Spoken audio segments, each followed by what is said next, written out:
ہائے قدس پارہائے صحف پارہائے گنچہائے قدس اہل بیت نبوت پہ لاکھوں سلام۔ پارہائے صحف، صحف جمع ہے صحیفوں کی، بالعموم آسمانی کتابیں قرآن، تورات، انجیل، زبور، صحائف، ان کے لیے لفظ صحیفہ بولا جاتا ہے۔ امام فرما رہے ہیں کہ پارہائے صحف یعنی صحیفوں کے ٹکڑے پارے، اور گنچہائے قدس یعنی تقدیس پاکی کے باغ کے گنچے جہاں پھول کھلتا ہے۔ اور آگے فرماتے ہیں اہل بیت نبوت پہ لاکھوں سلام، اور فرماتے ہیں کہ آب تطہیر سے جس میں پودے جمے، آب تطہیر سے جس میں، یہ کلام رضا ہے اور سلام رضا ہے، آب تطہیر سے جس میں پودے جمے، اس ریاض نجابت پہ لاکھوں سلام۔ ریاض کہتے ہیں کیاری کو، باغ۔ آب تطہیر وَيُطَهِّرُكُمْ تَطْهِيرًا، اس آیت میں تطہیر کا ذکر ہے اہل بیت کی۔ والا فرماتے ہیں کہ جس تطہیر کے پانی سے جس باغ میں پودے جمے،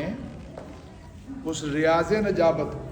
یعنی اس نجابت کے، شرافت کے اس باغ پہ ہمارے لاکھوں سلام۔ یہ باغ یہی ہے جو ہے وہ حسن و حسین مرتضیٰ سیدہ خاتون جنت رضی اللہ تعالی عنہم اور ان کی اولاد امجاد۔ اور فرماتے ہیں کہ خون خیر الرسل سے ہے جن کا خمیر، خون خیر الرسل سے ہے جن کا خمیر، ان کی بے لوث طینت پہ لاکھوں سلام۔ کیسے لفظ ہیں جو چن چن کے رضا حضور کی اولاد کے لیے لا رہے ہیں۔ اعلیٰ فرماتے ہیں کہ ایک جگہ پڑھا جا رہا شعر، ماشاءاللہ پڑھا گیا، وسیم نے پڑھا، نہیں وسیم نے نہیں کسی اور نے پڑھا، اویس نے، کیا بات رضا اس چمنستان کرم کی، کیا بات رضا، انداز بھی دیکھیں کیا بات رضا اس چمنستان کرم کی، زہرا ہے کلی جس میں حسین اور حسن پھول، زہرا ہے کلی جس میں حسین اور حسن پھول رضی اللہ تعالی عنہم۔ اور آج چونکہ یہ محرم الحرام ہے اور اب سے آپ کو چھٹیاں ہو جائیں گی نا، 9ویں اور 10ویں عاشورہ کی چھٹیاں، تو اس لیے سے قبل یہ پروگرام ترتیب کیا گیا کہ ان مقدس ہستیوں کی بارگاہ میں ہم سلام عقیدت پیش کریں، ختم شریف پڑھیں، لنگر شریف دلائیں اور محبت اہل بیت لے کر طلبہ کرو۔ آپ نے سنا کہ یہاں جو بیانات ہوئے کچھ روایتی بیانات سے ہٹ کے ہیں۔ ایک ہوتا ہے گلی کی محفل میں بیان، عام جگہ پر عوامی بیان، اس میں بڑے شعر پڑھ دیے جاتے ہیں، ترنم لگا دیا جاتا ہے، ایک واقعہ بیان کیا جاتا ہے لمبا سا، اس واقعے سے جناب ایسے نکات اڈیل دیے جاتے ہیں، واہ واہ واہ واہ واہ واہ ہو جائے، کچھ رون لگ پڑ، کوئی ہنسن لگ پڑ، اور کڑ کڑ کرتے نوٹ آ جائیں۔ ہوتا ہے نا سب کو، یہ بھی ناڑی چل رہا، وہ ہوتی ہے عوامی محفل۔ بالعموم جو ہماری محافل ہیں، بہت یہ دکھ کی بات ہے، ان میں جو بیان کیا جا رہا ہے، جو واقعہ کربلا بڑا جناب والا ترتیب سے بیان کیا جا رہا ہوتا ہے، اور انتہائی دکھی انداز میں ان کی مظلومیت کو بڑا بڑا کر بڑا پیش کیا جاتا ہے کہ لوگ بھاڑے مار مار روئیں، دھاڑے مار مار روئیں، اور اس تقریر کو، جلسے کو بڑا کامیاب سمجھتے۔ لیکن علماء کا یہ طریقہ نہیں رہا۔ علماء نے جب بھی بیان کیا ہے، بڑے بڑے علماء کے ہم نے بیانات اس موضوع پر سنے ہیں، یہ غور سے سنے بات اور نصیحت آپ کے لیے، سنی سنائی باتیں چلاتے جانا، کچھ رافضیوں کے جو واقعے ہیں بنائے ہوئے، انہیں کو جناب والا اپنی لے میں ترتیب دیتے جانا، اور لوگوں کے دلوں پر اثر ڈالنے کے لیے جھوٹ گڑ گڑ کے بنانا،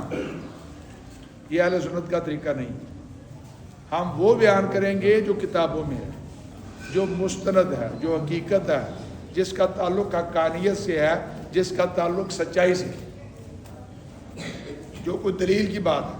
ہے وہ بیان کریں گے۔ ذاکروں کی طرح ہمارے بیان نہیں ہونے چاہیے کہ ذاکر، اب ہم بچپن میں چونکہ گاؤں میں وقت گزارا ہم نے،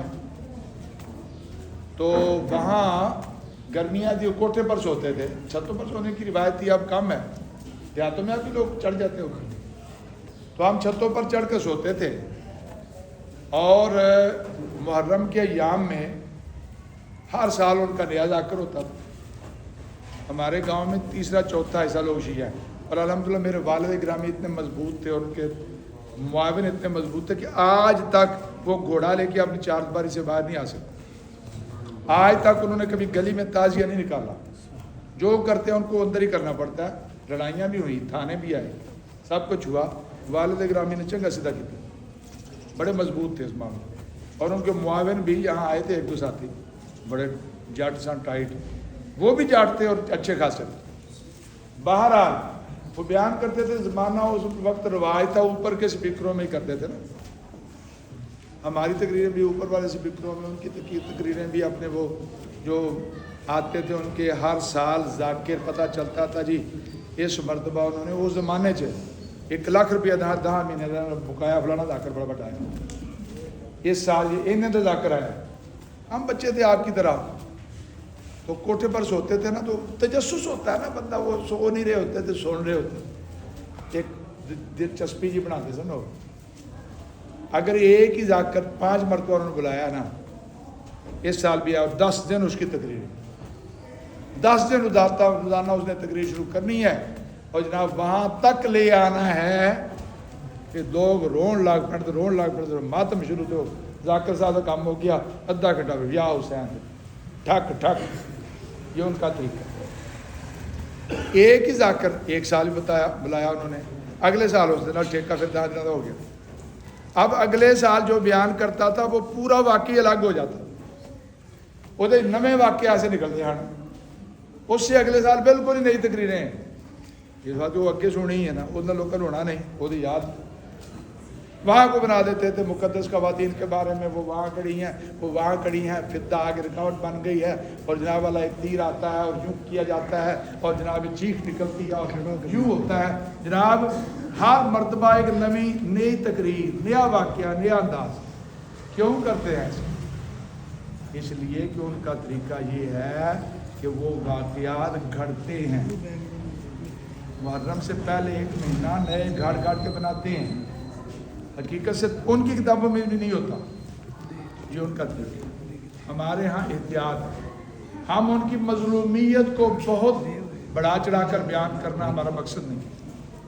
وہ تو اللہ کا حکم، اور یہ رضا پر راضی تھے، راضی پر رضا تھے، سر تسلیم خام تھے۔ تو یہ صورتحال تھی، وہ تو مالک ہے جنتوں، یہ تو جنتوں کے مالک، آئے حسین میں اجڑ گئی، میں اجڑ گئی بابا، یہ دیکھ جگہ جگہ پڑھا جا رہا ہے۔ ہمارا یہ طریقہ نہیں ہے، ہائے حسین کہنے والے اور ہیں، وہ کہتے ہیں ہائے حسین، ہم کہتے ہیں واہ حسین۔ ہم مقدس بیبیوں کا نام بھی لبوں پر لانا ڈرتے ہیں، ایسی پیاریاں مقدس جڑیاں اہل بیت، یہ شانہ والیاں، عزتاں والیاں، وقار والیاں خواتین، ہمارے علماء کا نام بھی لے